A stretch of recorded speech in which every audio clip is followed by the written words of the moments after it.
دو طرح کے ٹیسٹ میں آپ سے شیئر کروں گا جو بیسیکلی اگر آپ دیکھیں اس کے اوپر کہیں نہ کہیں ریسرچ وغیرہ ہوئی ہے چیزوں کو دیکھنے کے حوالے سے.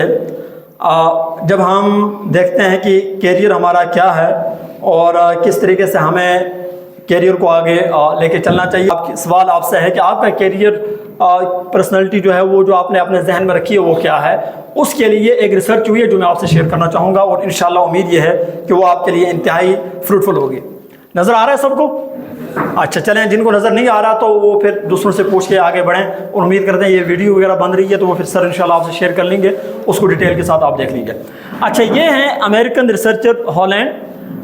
یہ جو انہوں نے ریسرچ ڈیولپ کی 1959 میں، اور یہ جو ماڈل انہوں نے دیا ریسرچ کا وہ رائزک ماڈل کے نام پہ انہوں نے اس کو دیا، اور جس میں آپ دیکھیں کہ یہ نیچے خاکہ آپ کے سامنے بنا ہوا ہے کہ جس میں کہیں تھنگز ہیں، ڈیٹا ہے، آئیڈیاز ہیں، اور CRIESA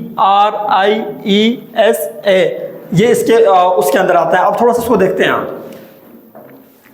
آگے بڑھیں. ہالینڈ کوڈ کو اگر آپ دیکھیں تو 6 طرح کی چیزیں ہیں. نمبر 1 یہ ہے کہ R سے آپ دیکھیں تو کچھ لوگ ایسے ہوتے ہیں کہ جو نیچر ان کی جو مائنڈ ان کا ڈیولپ ہوا ہوتا ہے وہ ریئلسٹک ہوتے ہیں. اب یہ ریئلسٹک کیا ہے اس کی تھوڑے سے ہم آگے بات کر لیں گے. اچھا، کچھ لوگ ایسے ہوتے ہیں کہ جن کو اللہ تبارک و تعالیٰ نے قدرتی ان کا مائنڈ اس طرح کا بنا ہوا ہوتا ہے، صلاحیتیں ان کی اس طرح کی بنی ہوتی ہے کہ وہ انویسٹیگیٹو ہوتے ہیں. اور اسی طریقے سے کچھ لوگ ایسے ہوتے ہیں کہ جو ایک سے آپ دیکھیں تو آرٹسٹ ہوتے ہیں، ان کا مائنڈ ان کی سکل صلاحیت اسی طرح کی ڈیولپ ہوئی ہوتی ہے. پھر اسی طریقے سے کچھ لوگ C کو اگر آپ دیکھیں تو وہ کنونشنل ہوتے ہیں، اور اسی طرح اگر آپ S کو دیکھیں تو کچھ لوگ ایسے ہیں کہ جو سوشل ہوتے ہیں، ان کی نیچر سوشل ہوتی ہے. اور کچھ لوگ ایسے ہوتے ہیں اگر E کو آپ دیکھیں تو انٹرپرائزنگ ہوتے ہیں. اب یہ کیا ہے اس کو تھوڑا سا ہم ڈیٹیل کے ساتھ دیکھ لیں گے. سب سے پہلا ماڈل جو تھا ریئلسٹک کا وہ کیا ہے جی؟ دی بلڈر کا کانسیپٹ یہاں پر آپ کو دیا. وہ کیسے لوگ ہوتے ہیں؟ وہ ہارڈ ورک کرنے والے لوگ ہوتے ہیں، وہ ایتھلیٹس ہوتے ہیں، وہ پلیئر ہوتے ہیں، وہ گیم کے اندر جا کے اپنا نام بہتری کے ساتھ بڑا بنا سکتے ہیں ایک اچھی ورزش کے ذریعے، ایک اچھی محنت کے ذریعے، ایک اچھے سٹیمنا کے ذریعے، جس طرح ابھی ارشد ندیم کے حوالے سے وہ پوری سٹوری آپ کے سامنے موجود ہے. اچھا، اسی طریقے سے یہ جو ریئلسٹک لوگ ہوتے ہیں آپ یہاں پر دیکھتے ہیں مستری وغیرہ آپ کو ملتے ہیں، کارخانے جن کے ہوتے ہیں، یہ لوگ بڑی محنت کرتے ہیں. ان کے نیچر کے اندر یہ کہیں نہ کہیں یہ چیز آلریڈی موجود ہوتی ہے اور بہتری کے ساتھ آگے بڑھتے ہیں. اور اسی طریقے سے یہ آپ خموں کے اوپر جو دیکھتے ہیں ہمارے جو یہ جو ہوتے ہیں میٹر ریڈر ہوتے ہیں یا لینڈ مین ہوتے ہیں، تو یہ لوگ بھی اسی کے اندر آتے ہیں. کس کے اندر؟ ریئلسٹک کے اندر آتے ہیں. آگے بڑھتے ہیں. دوسرا جو آپ سے خاکہ شیئر کیا تھا وہ کون سا تھا جی؟ آرٹسٹ. اب آرٹسٹ کو آپ دیکھیں کہ یہ کون سے لوگ ہوتے ہیں؟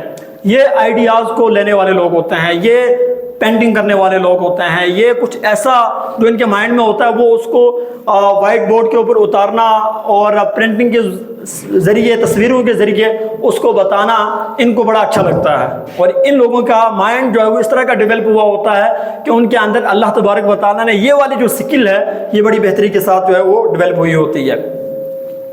آگے بڑھیں.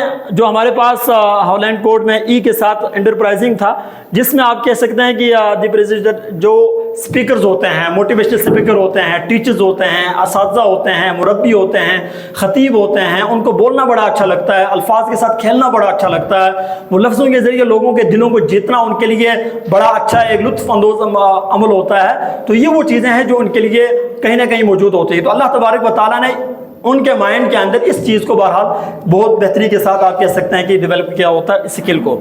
آگے دیکھیں ہالینڈ کوڈ میں سوشل کیا ہے کہ یہ پیپل پرسن ہوتے ہیں.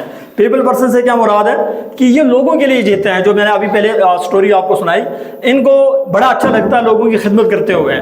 ان کو یہ لگتا ہے کہ وہ اگر اپنا کوئی بزنس بھی کریں، پیسہ بھی کمائیں، لیکن اس صورت میں کمائیں گے کہ جس میں 5 8 10 لوگوں کو فائدہ ہو. جیسے آپ کے اساتذہ ہو سکتے ہیں، کئی اس طرح کے ڈاکٹرز ہو سکتے ہیں، کئی اس طرح کے سوشل ورکرز کہیں نہ کہیں آپ کو اس طریقے سے نظر آ سکتے ہیں.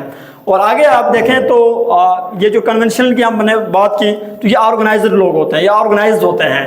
ان کو کیا لگتا ہے؟ چیزیں ترتیب سے رکھنا بڑا اچھا لگتا ہے، ان کو حساب کتاب کرنا بڑا اچھا لگتا ہے، وہ میتھ سے گھبراتے نہیں ہوتے ہیں. اسی طریقے سے وہ جو بکھری ہوئی چیزیں ہوتی ہیں، برتن ہیں یا جو کچھ بھی ان کے کبرڈز ہیں، وہ بڑے سلیقے سے ہوتے ہیں. جن کمروں کے اندر وہ رہتے ہیں وہ کمرہ دیکھنے والا ہوتا ہے. ٹھیک ہے، تو یہ آرگنائزر قسم کے لوگ ہوتے ہیں. اور آگے آپ دیکھیں آئی سے انویسٹیگیٹو کی ہم نے بات کی، تو یہ پرابلم سالور لوگ ہوتے ہیں، مطلب ان کے سامنے کوئی مسئلہ آ جائے تو اس مسئلے کو حل کرنا ان کو بڑا اچھا لگتا ہے، اس کے اوپر ان کے پاس لاجکلی بڑی اچھی قسم کی دلیلیں کہیں نہ کہیں موجود ہوتی ہیں۔ جیسے کہ کوئی انجینئر ہے تو اس کے سامنے کوئی مسئلہ آ گیا، کوئی خاکہ نقشہ بناتے ہوئے، تو ایک باقی لوگ وہاں پہ رہ گئے کہ کیا کرنا، تو یہ وہاں پر جا کے اس نقشے کو ڈیولپ کرے گا اور وہاں سے جو پرابلم ہے اس کو سالو کرنے کی طرف لے کر جائے گا۔ تو یہ تھا آپ کے سامنے ہالینڈ کوڈ کے حوالے سے کچھ چیزیں جو میں نے آپ کے سامنے رکھی ہے۔